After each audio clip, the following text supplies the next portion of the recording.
ago. And as our World Affairs editor John Simpson reports, there's growing concern about the scope and reach of China's influence. 15 years after it was handed back to China, Hong Kong still seems as British as ever. It's not just something to reassure the expats. It gives the people of Hong Kong themselves the feeling of being different, special. And they still fire off a noonday gun. I was here for the handover of Hong Kong back in 1997. The last ceremony took place at the convention centre over there. And I must admit, I assumed, like a lot of people, that Hong Kong would simply become submerged in the greater China. But it hasn't worked out like that at all. And in fact, in recent months, something quite extraordinary has been happening here. Demonstrators brandished the old colonial flag, Union Jack and all, when the Chinese president came to visit. People here are increasingly worried that China's trying to remake the place in its own image.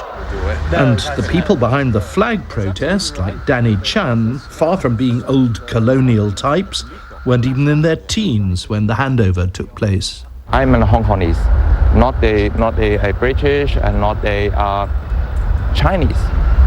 Because Hong Kong is my home, I need to protect it. But if we don't have any freedom, Hong Kong will die. And when China tried to force Hong Kong schools to teach the Chinese version of history, so many people turned out to protest that the local government had to back down and withdraw the scheme. A top academic here says China's putting the wrong emphasis on the basic principle of the handover: one country, two systems. The most worrying part for the Hong Kong people, it seems that Beijing is the only legitimate interpreter of what exactly does it mean. And Beijing, in recent years, tend to have more and more emphasis about the priority or the importance of one country before two systems. An opinion poll here the other day showed that almost 2/3 of people think of themselves as Hong Kongers more than Chinese.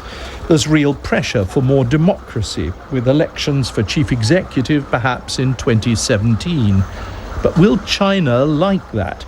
The Speaker of Hong Kong's Parliament, who used to lead the main pro-China party, is anxious. It's going to be a colossal task. It's how to move towards full democracy, and also approved by the central government. It's going to be very difficult, and we need all the pragmatism of Hong Kong people and the Chinese government. And I'm afraid the sort of mutual trust is now lacking on both sides. The 3:30 at Sha Tin. Racing's another British legacy, one of the things that characterise this place. So is clean government. When Britain handed over Hong Kong, it had the best and most transparent economy on earth. 15 years on, the sense here of freedom and of being different is stronger than ever. John Simpson, BBC News, Hong Kong.